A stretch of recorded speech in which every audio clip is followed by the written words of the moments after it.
Alright, so you guys got 2 cards. And I'm just going to be honest, Aquarian energy is my favorite. I love the air energy. So any cross watchers are watching, like, you need to pull multiple cards for Aquarius. First of all, I didn't probably do it because there was too many, and usually when these cards fall out, they come in clusters. So I'd only pick one out of that cluster, if it's especially the one that's on the top, and if the other ones are not being seen, I'll take those. And 2, I didn't pick these cards. Okay, I did not pick these cards. These cards fell out, and you saw it. So I'm not even trying to try it. So people in the description box or the comment section, if y'all want to complain about Aquarius getting 2 cards, talk to the universe because I didn't do this. So anyway, I ain't taking responsibility. Typically, I take personal responsibility. Right now, I'm not taking it.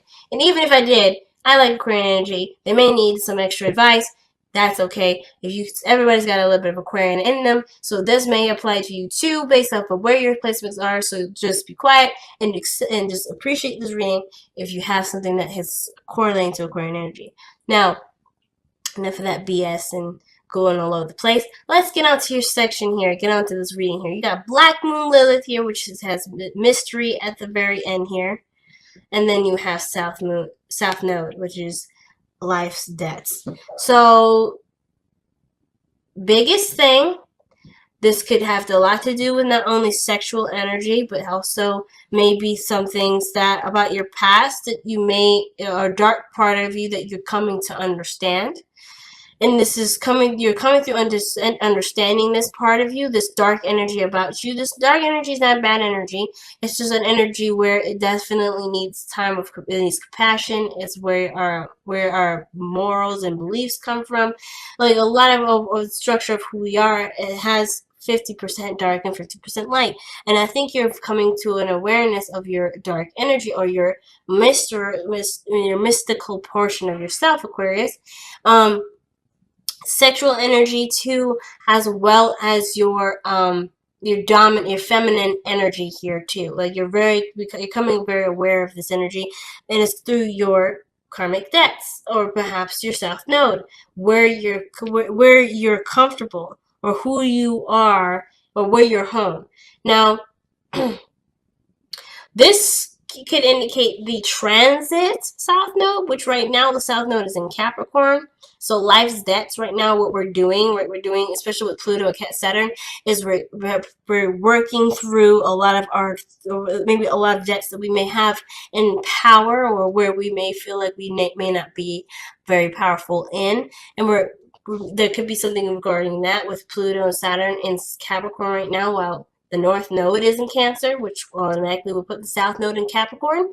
Or it could be your own personal South Node. Now, everyone's is different, and that's why I have the link in the description box. It's a trusted site, and I love them. So go ahead and check those out if you haven't. But I feel like the way that you're going to figure out what your South Node is, well, of course, it's going to be through that chart. But I feel like whatever your karmic debts are, or whatever your South Node is, it's going to be connected with with your dark side. Okay? And I'm not trying to say that, you're tapping into your dark energy and being bad with it or whatever. I am saying that there's something connecting you Lilith-wise with your karmic debt. Now, this could have to do with sexual energy and maybe some sexual traumas here, or this situation has to do with maybe how your life has been playing out, maybe some things that are consistent about how you are. Maybe you feel like, maybe if some of you guys, and it's not even a ploy, perhaps it's not, maybe you're not feeling like you're understood or you're seeing very clearly, and it may be that you're the dark side of you, or there's something that Lilith is in something that would reflect intelligence or isolation. Maybe you've been seen as someone that may not fit in very well, and therefore you're living that out. Or you're understanding why you're either not understood or so forth, right? There's something here regarding, Lilith energy with the South Node, with your karmic debt. And so let's see what the comparisons are. Let's see what the reading has to say with these 2 cards here. Very interesting starting out with those 2.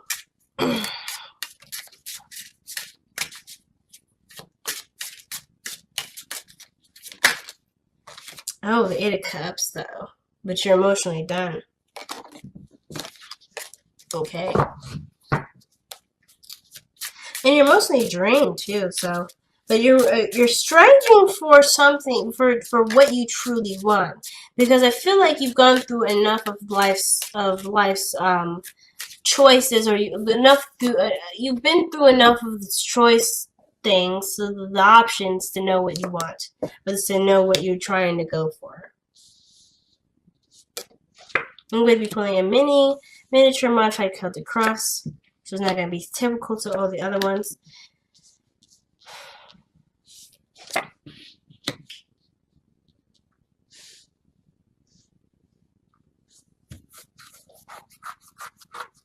All right, and your crowning energy or your advice energy. Look right. So your underlying energy is showing the Six of Swords. Some of you guys have just gone traveling, or some of you guys are doing spiritual travel, where you're going through a spiritual, not awakening, but more of like a spiritual journey to understand you, to understand where you're coming from and who you are, okay? This could be a understanding and tapping into that part of your subconscious. Like I was saying, there's something here. I should have said, too, this could indicate, like I said, the feminine energy. And the feminine energy can typically mean your intuition, trusting the subconscious, your subconscious self, being hyper aware and being energetically aware. Now, the Six of Swords, maybe this is activated by travel. This could be activated by you deciding to go down a certain path, or doing something that's different, or going down a certain journey. But it's also turning your back towards what was, right? So you can reach what is. And it's that in between, right? Where you're not anywhere, but you're not nowhere, if that makes sense. So you're going somewhere, but you're not in a direction you're not anywhere that makes sense quite yet, or anywhere that can start you off doing something. It's just the voyage. It's just the journey. So of course, you can have all these ideas of what you may reach, and all this stuff, but I feel like you're keeping your options open because you have all these swords here. You have all these swords here in front of the view, but your back is towards the past. So you're not dwelling on the past, but you're not fixated on the future, because whatever will come, you will work with, okay? And I love that the Two of Wands is there, because it was a decision to go there. It was a decision to have this kind of passage, to have this kind of journey. It wasn't something that was sparked upon you of any sort. It just kind of happened based off of your choosing.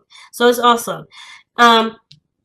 The heart of your reading is showing the Three of Pentacles, and this could indicate this is about plans for the future, or looking towards some sort of progression in your future. Now, I feel like this is also involving other people and people in your life and what they mean to you. Considering that Aquarius, you rule the 11th house, which has to do with friendships, communities, organizations, people are a big facet in your life, or at least your friendships are. Friendships are really big to you. And for a lot of you guys, friendships may be the situation that's going on here. Some of you guys, it may be a relationship. And the reason why I go with relationship is mainly because I see with the Black Moon Lilith, this is Adam's first wife, according to other mythology. But on top of that, you have the Six of Pentacles here in the past. So it could indicate that there's a relationship here. But I kind of feel like this has to do with groups and people in general. Mainly because there's 3 people here. There's 3 people in 2 cards, or in 3 cards here. Actually, if you look, there's multiple people in every card, except for the page, is for the Ace of Cups, and the Seven of Swords. Those are the only 2 cards that I would say there's no actual people in it. But if you look, 3 people here, 3 people here, 3 people here, 3 people here. Like, if you didn't, I didn't even really think about it, but the monks are people too, right? And then there's a crowd here. two people you can visibly see, and then another one hidden behind a horse. And even the horse can be acknowledged here because horses have emotion too. But then there's this person sitting on the horse. So there's multiple people in all of these cards. So my thing is that what does this have to do with people? What is your development with people? What is your development with other people? Now, your south node or is usually the opposite of the sign that the north node is in. So I'm not quite sure what this would mean for everyone because I don't know everybody's charts.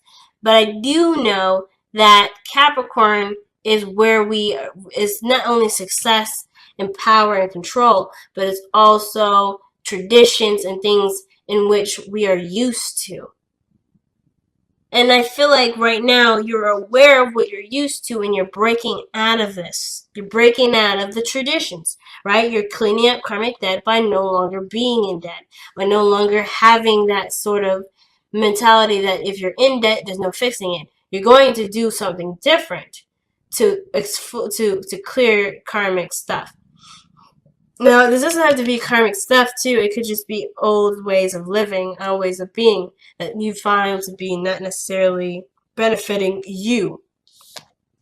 So, the Seven of Swords coming up is, it kind of feel like you have a lot of ideas around you or regarding people, but the Seven of Swords would suggest that there may be this feeling that you're the only person that will be able to enact what you have in mind.